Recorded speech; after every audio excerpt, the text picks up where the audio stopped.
On le surnommait le pape de la gastronomie française, une figure mythique dans ce domaine selon le président Emmanuel Macron.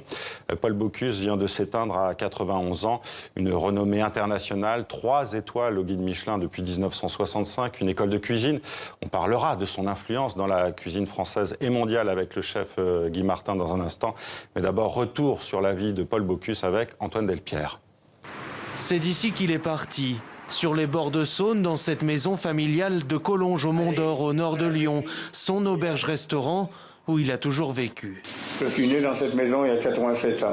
Alors l'autre jour, il y a un journaliste américain qui me dit « Michel, vous avez changé ». Je lui ai dit « J'ai changé les draps ».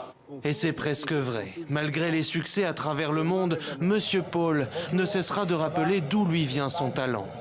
Je suis un enfant de la guerre, donc si vous voulez, j'ai commencé en 41. C'était ce qu'on appelait à l'époque un restaurant de marché noir.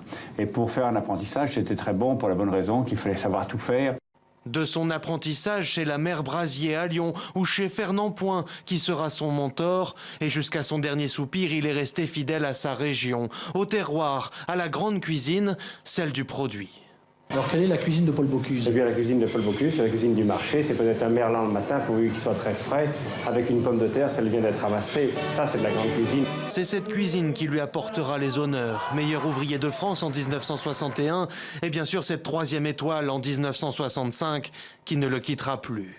Le président Giscard d'Estaing lui décerne la Légion d'honneur en 1975. Une première pour un chef. C'est ce jour-là qu'il concocte sa célèbre soupe aux truffes, la soupe VGE. Boulimique de travail et premier chef médiatisé, il ouvre plusieurs établissements, du Japon aux États-Unis.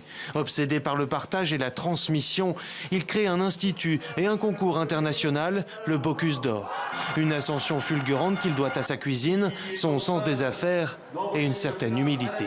Il faut faire attention, quand on pense avoir réussi, c'est déjà qu'on a loupé. On n'a jamais réussi. Le patriarche de la gastronomie française et mondiale l'était aussi dans sa vie privée. Pendant 40 ans, il mena une triple vie auprès de 3 femmes différentes. Désigné chef du siècle en 2011, il l'aura traversé avec allégresse. Si vous avez quelque chose à changer encore aujourd'hui, ou dans votre cuisine, ou même dans votre vie, vous changeriez quoi? Je referai la même chose. Vous ne changeriez rien? Non, c'était trop formidable. Ce métier m'a tout amené. Et on continue de parler de Paul Bocuse avec vous, Guy Martin. Guy Martin, merci d'être avec nous. Vous êtes vous-même chef cuisinier au Grand Véfour à Paris. Vous présentez l'émission de cuisine Épicerie fine sur TV5 Monde.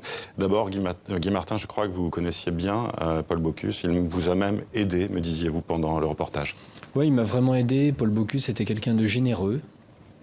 Il n'y avait pas de querelle de clocher, il était en dessus du lot. Et jeune chef à Divonne-les-Bains, je reçois un appel, Paul Bocuse, il me dit voilà, tel jour, viens à Collonges. J'arrive à Collonges, il y avait tous les grands chefs, Pierre Troisgros, Chapelle, tous les ténors de la gastronomie. Et au cours du repas, il a dit voilà, je vais vous présenter Guy Martin, vous ne le connaissez pas, mais on en parlera dans quelques années. Et voilà, à partir de là... Vous êtes senti adoubé? Ah oui, complètement. Et à partir de là, c'est vrai qu'il m'a toujours soutenu. Quand j'ai repris le Grand Véfour, il était là dans les premiers clients. Il y a eu Toc et Clocher, où il a, avec Pierre Troisgros, fait les ouvertures, première et deuxième année de cette belle association. Une année, je devais être président, et puis c'était un vendredi, samedi, dimanche, je voulais pas trop y aller. Le président de Toc et Clocher m'appelle, je dis non, je peux pas y aller. Je raccroche, Paul Bocuse m'appelle pour me dire écoute, il y a Toc et Clocher, on compte sur toi là. 5 minutes après, Pierre Troisgros m'appelle. Voilà, c'était ça, cette espèce de fraternité, et en même temps, c'est un chef qui se prenait pas au sérieux, qui avait toujours le bon mot. Beaucoup d'humour, hein, ouais. Beaucoup d'humour, énormément de blagues.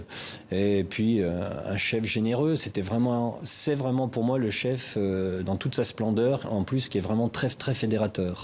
Vous l'avez vu récemment, comment allait-il? Est-ce que vous vous prépariez à cet événement tragique? On ne se prépare jamais réellement au décès. Malade, hein, on le savait malade. Il y a quelques mois, je suis allé fêter l'anniversaire de mon fils. Voilà, c'était un moment magique. Là, on voit des images, c'était vraiment un moment magique parce que, il s'est levé, il est venu me saluer, on a passé un moment ensemble. Voilà, sa cuisine, elle est généreuse. C'est une vraie cuisine française avec des beaux produits. Et je voudrais rendre hommage aussi à sa femme qui œuvre là-bas tous les jours, qui était un peu le pilier aussi de cette maison et à leurs enfants. Alors vous l'avez dit, hein, sa cuisine, c'était une cuisine française, généreuse. Elle a eu une influence aussi en France, évidemment, et dans le monde. Bien sûr, parce que Paul Bocuse, en fin de compte, un jour, il vient me voir quand j'ai repris le Grand Véfour, et puis il me dit, tu sais, Bon, on va enlever la première citation. Il me dit-elle digne successeur de Raymond Oliver. Donc c'est vrai, j'ai succédé à Raymond Oliver, mais Raymond Oliver, il me dit, c'est le premier chef qui est sorti de ses cuisines. Et grâce à Raymond Oliver, moi, Paul Bocuse, j'ai pu voyager. Parce que, à l'époque, il faut bien dire que le métier de cuisinier, c'était un petit peu un métier, un sous-métier. Et Paul Bocuse, il a donné des lettres de noblesse, il a voyagé dans le monde entier, il a fait des repas dans le monde entier, il a servi des présidents de la République, il a servi des gens très importants. Il était très, très impliqué, et très impliqué aussi avec sa belle région de la Saône, du Rhône. Il était vraiment sur le produit. Là, on voit des volailles de Bresse.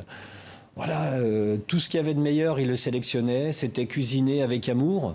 Et c'est lui, dans les années 60-70, qui a redonné un coup de fouet à cette cuisine française pour la mettre au firmament des cuisines dans le monde. Justement, oui, il y a eu cette école de cuisine, 3 étoiles sont discontinuées, je le disais, depuis 1965, des établissements partout dans le monde, un empire de la gastronomie. Il a fait rayonner cette cuisine française. Il a aidé en quelque sorte, il a ouvert la voie à d'autres chefs français. Bien sûr, c'était le premier vraiment qui a monté un empire, notamment aux États-Unis, qui a travaillé en Thaïlande. J'étais avec lui à Bangkok parce qu'on s'occupait du même restaurant des années d'écart à Bangkok.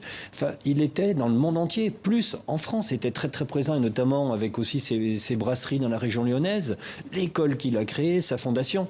Donc ça veut dire, bon, il y avait Collonges, un peu le temple, mais il a aussi su démocratiser sa cuisine. Et je me rappelle d'un repas à la brasserie Gare de à l'Est, à Lyon, mais il faut voir, Paul Bocuse, ce que c'était. Les gens venaient avec les bébés se faire photographier, enfin, on aurait vraiment cru que c'était... C'était une star. C'était une star, mais au-delà d'une star, quelqu'un de très très humain, de très très abordable. Si vous voulez, il n'y avait pas ce côté starlet. C'est une star, mais très proche de tout le monde. Et quand il venait en cuisine, notamment au Grand Véfour, il saluait les plongeurs, il saluait tout le monde. C'était vraiment quelqu'un de bien. Et je pense que c'est vraiment un dinosaure qui disparaît. Pour moi, c'était le seul, jusqu'à aujourd'hui, qui arrivait à fédérer ce monde de la cuisine. Merci Guy Martin d'avoir répondu à nos questions.